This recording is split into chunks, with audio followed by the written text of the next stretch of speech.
Bienvenidos a Primum Gradus, tu podcast de historia y humanidades en general. Os habla Ricardo Silvestre.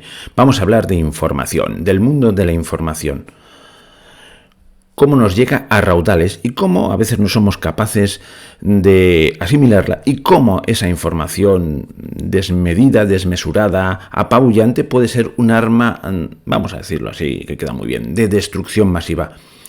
Para eso usaré unas cuantas frases redondas que no son mías, aunque tampoco el autor haya descubierto la sopa de ajo, pero sabe escribir mejor que yo, y han salido de un espigueo de frases y párrafos del prólogo de Adrián Salvucci al libro La guerra invisible de Lucas Carena y Pablo Dávoli. Es decir, las frases redondas, bien construidas, son del prólogo, las glosas así un poco más desvencijadas son las mías. Pero vamos allá. Dice: hoy cualquier habitante del planeta recibe en un mes una cantidad de información mucho mayor de la que recibían nuestros antepasados de hace pocas generaciones en una vida entera. En un solo día, en un mes, bueno, aquí dicen un mes, pero yo creo que a veces hasta en un solo día, sobre según qué temas, pues recibimos más información que nuestros abuelos o nuestros bisabuelos recibían en toda una vida. ¿Eso es bueno o eso es malo? Bueno, pues es como darse un atracón de comida. Si no puedes digerirla, pues puedes acabar muy mal. O te empachas o sencillamente pasa al excusado sin haber sido digerida. O sea, no ha servido para nada. Bueno, pues si la información en sí puede ser muy positiva y constructiva, la manipulación oculta de esa información, tanto en su cantidad, velocidad, características, temáticas y veracidad, si cae en las manos equivocadas, puede conformar un arma potentísima, utilizable en contra de las poblaciones en todos los países. En pocas palabras, quienes controlen los flujos, calidad e interpretación de estos gigantescos y crecientes volúmenes de información, aunado a las poderosísimas tecnologías comunicacionales e informáticas, disponen de un nuevo tipo de arma que nuestros antepasados jamás hubieran imaginado. Un arma potencialmente devastadora, que sirve para librar una nueva clase de guerra que se ha dado en llamar la guerra psicológica. En el mundo anglosajón suele utilizarse el acrónimo PsyWar, es decir, Psychological Warfare. Espero que lo haya dicho bien. Cuya inusitada potencia radica en su invisibilidad. Ahí vemos datos tendenciosos, la información parcial o totalmente falsa y el reformateo de construcción cultural, intelectual y anímica a las que se somete a las masas poblacionales. Sun Tzu, estratega militar y sabio chino que vivió hace 2500 años, decía en su manual El arte de la guerra, que si no lo has tenido en tus manos porque no quieres, porque es el típico libro que te dan gratuitamente en PDF por toda internet. A pesar de que puede parecer algo populachero, es un buen libro. Pues decía en este manual que una de las mayores proezas que un buen jefe militar puede lograr es convencer a su enemigo que no existe guerra alguna, pues quien no crea estar en guerra no se defiende. Bueno, el autor del prólogo, después de plantear una situación desesperanzante, y dice, bueno, esto no, puedes empezar a pensar, esto no tiene salida. Bueno, pues al final acaba con un alegato a la lucha. Dice, pues que hay que emular a los cazadores paleolíticos, usa ese curioso símil, que se lanzaban contra enormes mamuts en hordas coordinadas y solidarias. El mamut, un bicho impresionante, aparentemente invencible, pero nosotros con nuestra inteligencia y nuestro tesón y nuestro afán cooperativo lo vamos a derrotar. Hay que pensar, bueno, a mí me ha parecido un ejemplo grotesco, pero vamos, ya por seguirlo, que iban con hachas de piedra, que yo creo que no eran armas, sino más bien para despedazar, y con palos afilados. Bueno, pues luego continúa haciendo una alabanza de la lucha generosa y solidaria como guerreros medievales o samuráis, sabiendo que el sacrificio es un honor. Y esto ya se lo compro con más facilidad. Guerreros medievales, samuráis, sabiendo que el sacrificio es un honor. Efectivamente, estamos en una guerra silenciosa y que no cesa, y el primer paso para hacer algo es darnos cuenta de que estamos en guerra. Nada hay nuevo bajo el sol. Cuando de algo se dice, mira, esto es nuevo, ya existía en los siglos que nos precedieron. Bueno, esto que acabo de leer del Cogelet o Eclesiastés, capítulo 1, versículo 9, también se ha dicho de otras maneras, ¿no? De mil maneras y variaciones sobre este pensamiento. Esto es un libro también de no sé qué años antes de Cristo. También lo dice Cicerón, con frase parecida. También lo dice aquella célebre frase de que el pueblo que no aprende su historia está condenado a repetirla, etc., etc. Bueno, la cuestión es que no hay nada nuevo bajo el sol. Y todo lo que ocurre, a alguien se le ocurre como una brillante idea, ya alguien la ha pensado antes. Bueno, pues bien, pues esto de la guerra psicológica no es una excepción, y esto de manipular la información tampoco lo es. Lo que pasa es que ahora la información es a raudales, y entonces pues se ha intensificado la importancia del asunto. Pero ya en otras épocas, en que aquello iba más poco a poco, iba con engranajes de piedra, por decirlo de una manera, pues ya hubo alguien que pensó en manipularlo. Y hay multitud de ejemplos, desde la famosa estela donde se narra la batalla de Kadesh, yo creo que era en el 1000 y pico antes de Cristo, si no, buscadlo, entre el faraón y las tropas del faraón y las tropas de los hititas. Si tú lees aquella estela, el faraón venció sin lugar a dudas, y además hizo actos heroicos sin parar, y gracias a él, bueno, ves la información de los hititas y más bien dice lo contrario, y ves la investigación de los eruditos después de desenmarañar tanta propaganda, que aquello acabó más o menos en tablas. Y más hacia nosotros en el tiempo, pues vemos el ejemplo de Julio César, que escribió una obra magna, La Guerra de las Galias, que posiblemente literariamente esté muy bien escrita, porque la propaganda puede estar muy bien escrita, pero era un puro acto de manipulación. Y vosotros diréis, ¿y valía la pena que emplease horas y horas en escribir una cosa que al fin y al cabo tendría una difusión muy limitada? Porque claro, entonces las copias se hacían a mano. Pero ese relato llegaba a quien a él le interesaba que llegase, a los que podían comprar el libro, es decir, a la gente que al final cortaba el bacalao. Bueno, vemos que son métodos muy arcaicos y podríamos continuar en la Edad Media, en el Renacimiento, pero en nuestros días la cosa se ha multiplicado. Y entonces ahí está ese famoso libro al cual yo le dediqué un programa, que es el famoso libro de propaganda, sí, dicho, sin más, a la propaganda. Este es el título de mi libro. Y es aquello en el cual el autor, Bernays, hace unas declaradas impresionantes y se queda tan pancho. Es un libro en el que se te habla exactamente de cómo manipular. Y no puedo resistirme pues a leeros un parrafito. Bueno, es que todo el libro es citable, pero solo un parrafito. Estamos hablando de un señor que ejerció su influencia durante todo el siglo XX. No estoy exagerando, porque él fue el encargado de que la opinión pública estuviese de acuerdo con que Estados Unidos entrase en la guerra. Y montó una campaña para el presidente al-Uso, que había entrado a la presidencia prometiendo la paz y que no se iba a meter en líos fuera en el extranjero. Pues cambió todo y este señor lo hizo. Más que ya le dediqué un programa, fue el hombre que consiguió que las mujeres fumasen, con una estratagema que él, orgulloso, explicaba, que consiguió pues que el norteamericano medio pensase que comer huevos fritos con bacon por la mañana era lo mejor para empezar el día con energía.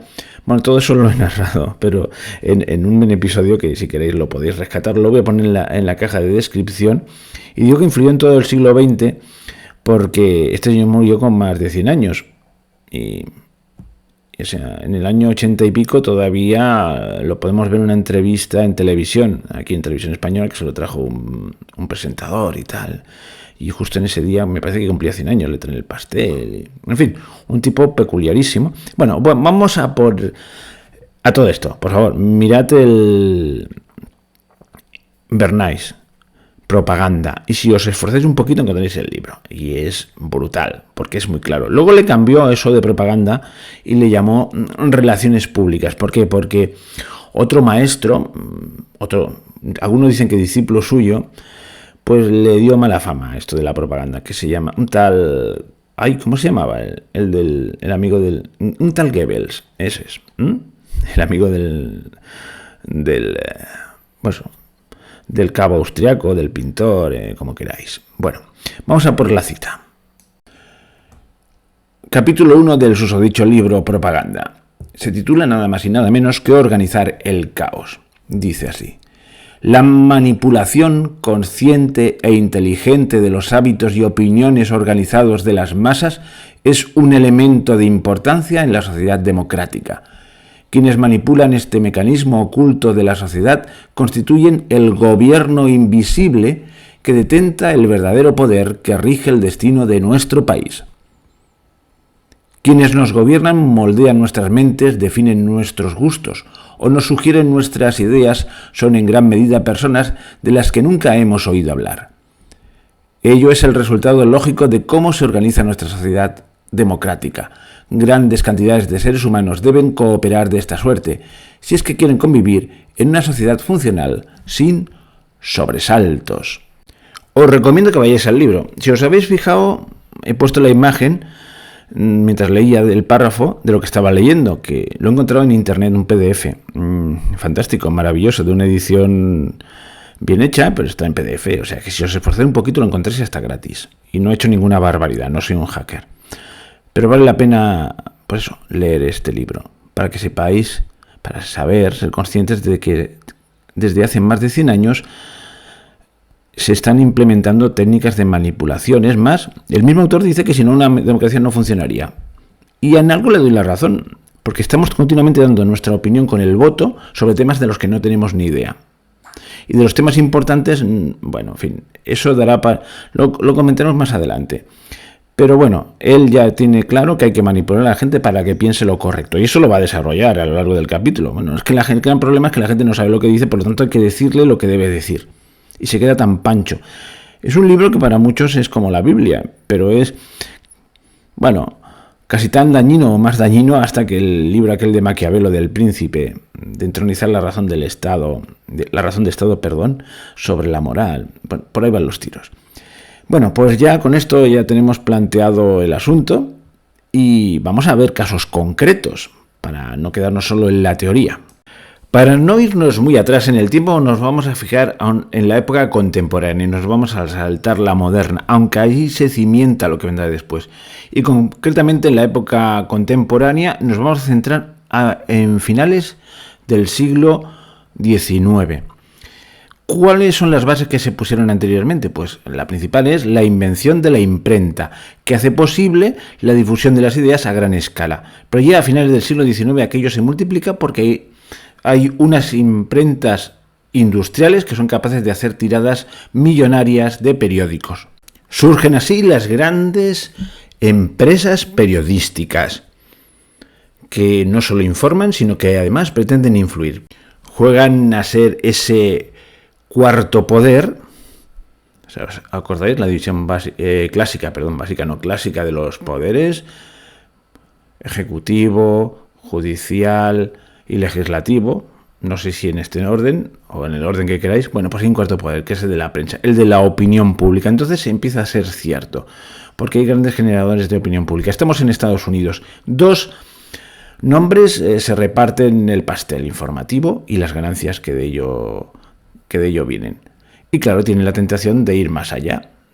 Cuando uno gana mucho dinero, pues ya no se satisface con eso. Además, quiere marcar las líneas políticas de la sociedad. Quiere que la sociedad vaya a su ritmo y según sus pretensiones.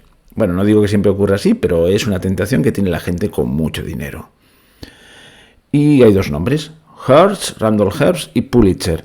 De Randall Hearst hay una aproximación biográfica con seguramente muchas invenciones, y de hecho nunca oficialmente fue una biografía suya, que es la famosa película Ciudadano Kane de Orson Welles.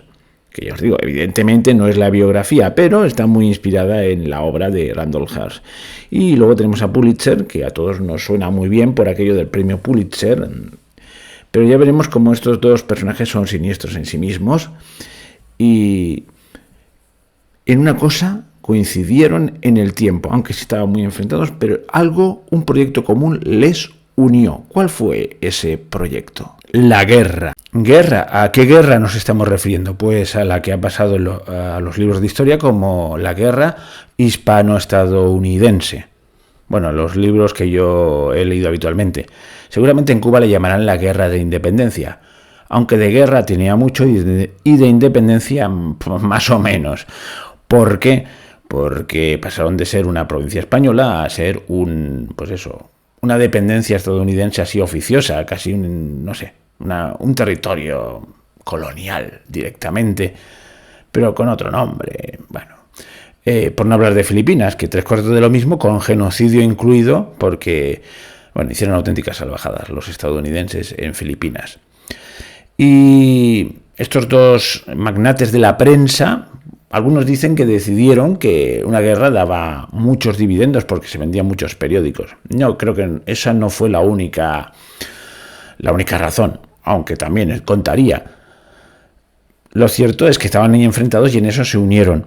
Detrás revolotea la idea del destino manifiesto. Aquello de que Estados Unidos es el pueblo elegido y tiene que expandir la democracia en todo el mundo y, América para los americanos. Quiere decir que todo el continente para los americanos del norte.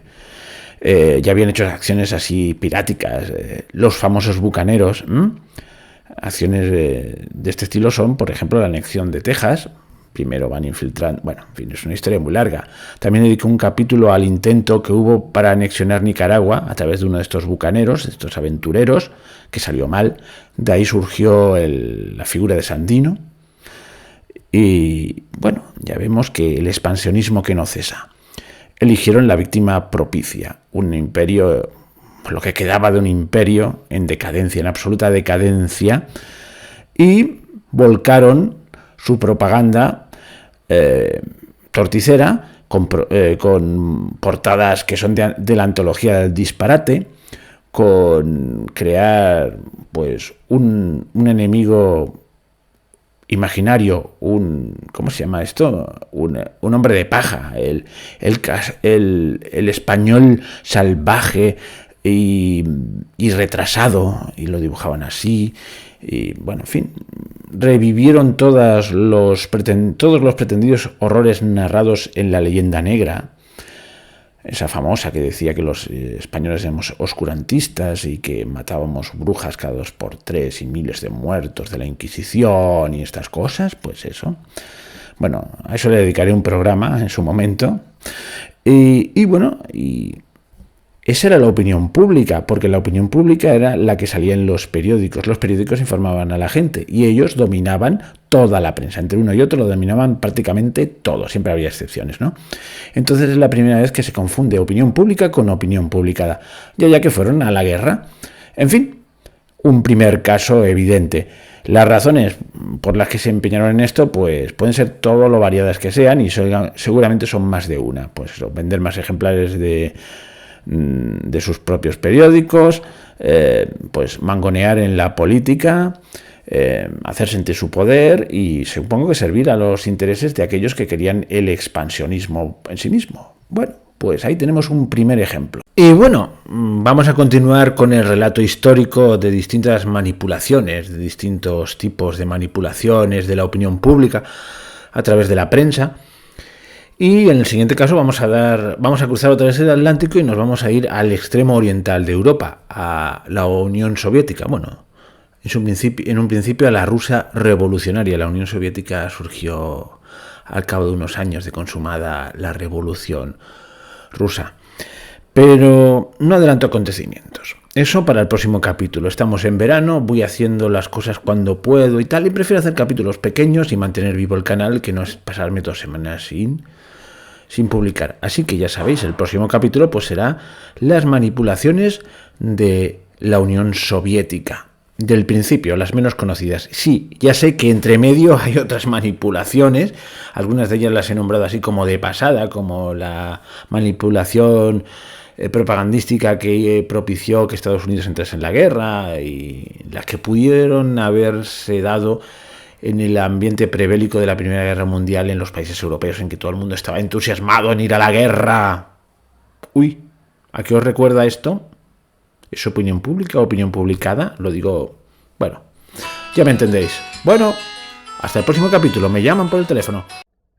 Postdata. Esa llamada telefónica que se ha colado era propaganda, era un mensaje spam. O sea, mucha protección de datos, pero los bancos te bombardean. De vergüenza. Bueno, hasta el próximo capítulo.